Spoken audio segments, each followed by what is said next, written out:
ஓம் ஸ்ரீ கருப்பசாமி போற்றி போற்றி. என் அன்பு பிள்ளை, சுபமங்களகரமான நல்ல செய்தியோட தான் இந்த கருப்பசாமி இப்போது உன்னை பார்க்க வந்திருக்கேன்.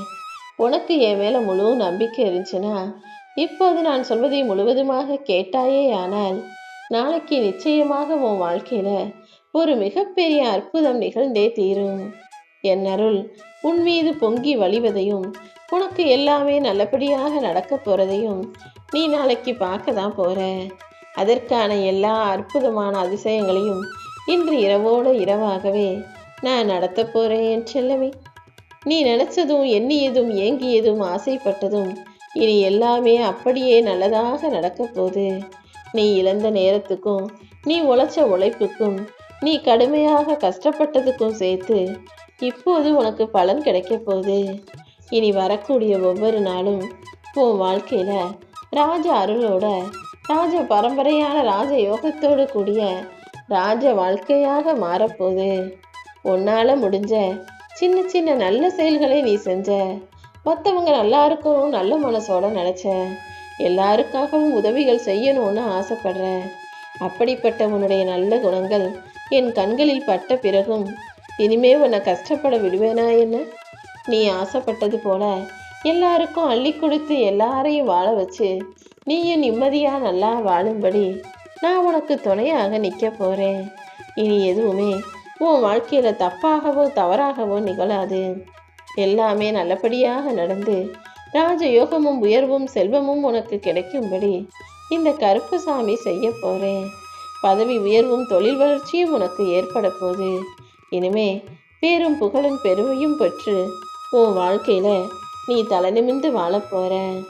எதுவா இருந்தாலும் உன் வாழ்க்கையில உனக்கு நல்லபடியாக நடக்க வேண்டியது என்னுடைய பொறுப்பு, நான் பார்த்துக்கிறேன்னு இப்போதே உனக்கு வாக்கு கொடுக்கிறேன். உனக்கு வரும் தடைகளை எல்லாம் எதிர்கொண்டு வாழ்க்கையில எப்படி ஜெயிக்கிறதுன்ற யோசனைகளை நான் உனக்கு கொடுக்கிறேன். நீ பயப்படாம எல்லா வேலைகளையும் சிறப்பாக சரியாக செய்ய ஆரம்பி. உன்னை உன் போக்கிலேயே நான் கொஞ்சம் விட்டு பிடிக்கிறேன். இனிமே எதுவும் தப்பாக நடக்காம தவறாக நடக்காம உனக்கு துணையாக நான் இருந்து நீ ஆசைப்பட்ட விஷயங்கள் அனைத்தும் உனக்கு கிடைக்கும்படி செய்து காட்டப் போகிறேன் என் செல்லமே. நீ ஒரு விஷயம் கேட்டன்றதுக்காக தேவையற்ற விஷயங்களையும் உன் வாழ்க்கைக்கு சரிவராத விஷயங்களையும் உன் கைகளில் கொடுக்க மாட்டேன். எப்போவுமே உனக்கு எது தேவையோ எது அவசியமோ அதை மட்டும்தான் உன் கைகளில் கொடுப்பேன். உதாரணத்துக்கு, ஒரு குழந்தை விளையாடும் போது அது ஆபத்தானதா சரியானதா எதுவும் யோசிக்காது. எல்லாத்தையும் எடுத்து வச்சு விளையாடிக்கிட்டு இருக்கும். சின்ன கல்லையோ அல்லது பளிங்கு குண்டையோ பார்க்கும்போது அது அழகா இருக்கேன்னு எடுத்து வாய்க்குள்ள போட்டுரும். அப்படி ஒரு குழந்தை கல்லை எடுத்து முழுங்கும் போது அதை பார்த்துக்கிட்டு இருக்க தாய் அதை விட்டு விட்டு வேடிக்கையா பாப்பா? அதே போலதான் இந்த கருப்பசாமி நானும் உனக்கு தகப்பனாக இருந்து தீயதை உன் வாழ்க்கையில நீ எடுத்துக்கொள்ளாதவாறும் தவறுகள் செய்யாதவாறும் தடுத்து உனக்கான நல்லதை உனக்கு சரியானதை மட்டும் உன் கைகளில் கொடுத்துக்கிட்டு இருக்கேன். இதுவரைக்கும் உனக்கு கிடைக்காத விஷயங்கள் உன் நன்மைக்காக தான் கொடுக்கப்படவில்லை. உன் வாழ்க்கையில நீ கஷ்டப்படக்கூடாதுன்னு தான் அதை உன் கைகளில் கொடுக்கலன்றத நீ புரிஞ்சுக்கோ. உன் வாழ்க்கையில நீ ஜெயிக்கிறதுக்கான நேரம் வந்துருச்சு.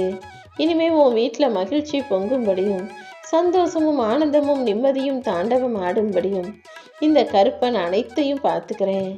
உன் வீட்டில் நடக்க போகிற நல்ல நிகழ்வுகளால் நீ நிம்மதி பெருமூச்சு விடும்படி நான் பார்த்துக்கிறேன் என் செல்லமே. உன் நல்ல எண்ணங்களுக்கான பலனை நீ அனுபவிக்க போகிற. எப்போதுமே நீ மகிழ்ச்சியாக சிரித்து சந்தோஷமாயிரு. சிரிக்கும் போது தான் வாழ்க்கையை ரசித்து வாழ முடியும். சும்மா துன்பத்தை நினச்சி கவலைப்பட்டு கண்ணீர் வடிச்சுக்கிட்டே இருந்தா மனசும் நிம்மதி இருக்காது, வாழ்க்கையிலையும் சந்தோஷம் இருக்காது. துன்பம் வரும்போது கவலைப்படாம கண்ணீர் வடிக்காம வாழ்க்கைனா இப்படிதான் இருக்குன்ற அந்த உண்மையை புரிந்து கொள்ள தயாராக இரு.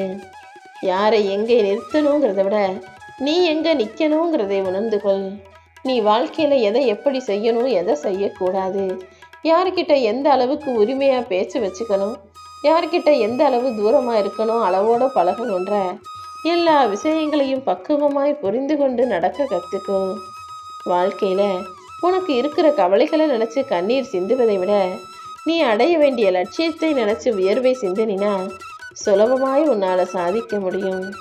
உன் வாழ்க்கையில ஏற்றங்களையும் மாற்றங்களையும் உண்டாக்குவதற்கு இந்த கருப்பசாமி நான் இருக்கும்போது நீ எதுக்காகவும் வருத்தப்பட வேணாம். இதுவரைக்கும் எத்தனையோ உறவுகளையும் அந்நிய மனிதர்களையும் மலை போல நம்புன நீ ஏமாற்றத்தை மட்டுமே பார்த்த.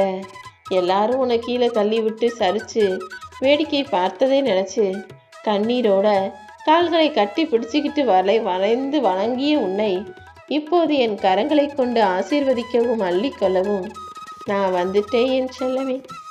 இந்த மண்ணில் இந்த உலகத்தில் நீ காலடி எடுத்து வைக்க காரணமாக இருந்த இந்த கருப்பசாமி நீ கண்ணீரோடும் அல்லது கவலையோடும் இருக்கும்படி விட்டுட மாட்டேன்.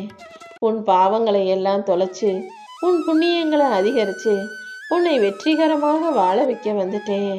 உன்னை குழந்தையா நினச்சி நான் தாளாட்டி சீராட்டி கவனமாக பாதுகாத்து வளர்த்து ஆளாக்கிய பிறகு இப்போது துன்பத்தில் துவலும்படி விட்டுடுவேனா என்ன? என்னுடைய அன்பில் திளைத்த பிள்ளையாக நீ மாறப்போற. எப்போதுமே சிரிச்சுக்கிட்டு மகிழ்ச்சியாக உன் வாழ்க்கையை வாழ்வதற்கேற்ற எல்லா விஷயங்களையும் இந்த கருப்பசாமி செஞ்சு கொடுக்குறேன். இனிமே நீ யாரையும் கண்மூடித்தனமாக நம்பாதே. ஏன்னா யார் எப்போ எப்படி வேண்டுமானாலும் மாறிவார்கள். அதனால உன் வாழ்க்கையில நீ ஒன்றை மட்டும் முழுசா நம்பு. உன்னை நம்புறது போல என்னையும் நம்பு. ஒரு விஷயம் தப்பா நடந்துச்சு, உனக்கு பிடிக்காத வகையில நடந்துச்சுன்னா எல்லாமே தலைவிதியை நினைச்சு எதையும் விட்டுடக்கூடாது. இந்த கருப்பசாமியை தொடர்ந்து விளம்பும் போது உனக்கான விதிவிலக்காக உன் வாழ்க்கையை நான் மாற்றி அமைப்பேன். என் திருவடியை தொட்டு வணங்கிய உன் தலையெழுத்தை திருத்தி எழுதி எல்லாமே உனக்கு நல்லதாக நடக்கும்படி செய்வேன். நீ மற்றவங்களுக்கு என்ன செய்றியோ அதுதான் மற்றொருவர் மூலமாக உனக்கு வந்து சேருங்கிறத ஒருபோதும் மறந்துடாதே. நீ மற்றவங்களுக்கு உதவி செஞ்சாலும் அது உனக்கு உதவியாக திரும்ப கிடைக்கும். அடுத்தவங்களுக்கு துரோகம் செஞ்சாலும் இன்னொருவர் மூலமாக அந்த துரோகத்தை நீ நிச்சயமாக அனுபவிப்பங்கிறத ஞாபகம் வச்சுக்கிட்டு எப்போதுமே உன்னால் அடுத்தவங்களுக்கு கிடைப்பதும் நீ செய்வதும் சரியானதா நல்லதாக நன்மையை தருவதாக இருக்கும்படி பார்த்துக்கோ. விருப்பு வெறுப்புன்னு எதையும் எதிர்பார்க்காம உன் கடமை என்னங்கிறதை உணர்ந்து செயல்படுவதுதான் உண்மையான உழைப்பு. உண்மையாய் நீ உழைக்கும் போது அதற்கான வெற்றியும் நிம்மதியும் நிச்சயமாக உனக்கு கிடைச்சே தீரும். சிரிக்கும் போது வாழ்க்கையை எப்படி ரசிக்க முடியுமோ அதே போல துன்பத்தின் போதுதான் வாழ்க்கையை புரிஞ்சுக்க முடியும். துன்பம் வரும்போதும் கஷ்டம் வரும்போதும் வாழ்க்கைனா இப்படிதான் இருக்குமோன்ற அந்த உண்மையை புரிஞ்சுக்கிட்டு என்ன செய்யணுமோ அதை செய்ய பழகு. எப்போதுமே எல்லாரையுமே முழுசா நம்பி எல்லாருக்கும் முக்கியத்துவம் கொடுக்காம யார் யாரை எங்க வைக்கணும், யார்கிட்ட எப்படி நடந்துக்கணுன்ற விஷயங்களை நீ புரிந்து நடந்து கொள்வதுதான் உன் வாழ்க்கையை சரியானதாக சிறப்பானதாக ஆக்கக்கூடிய விஷயங்கள்ங்கிறத புரிஞ்சுக்கோ.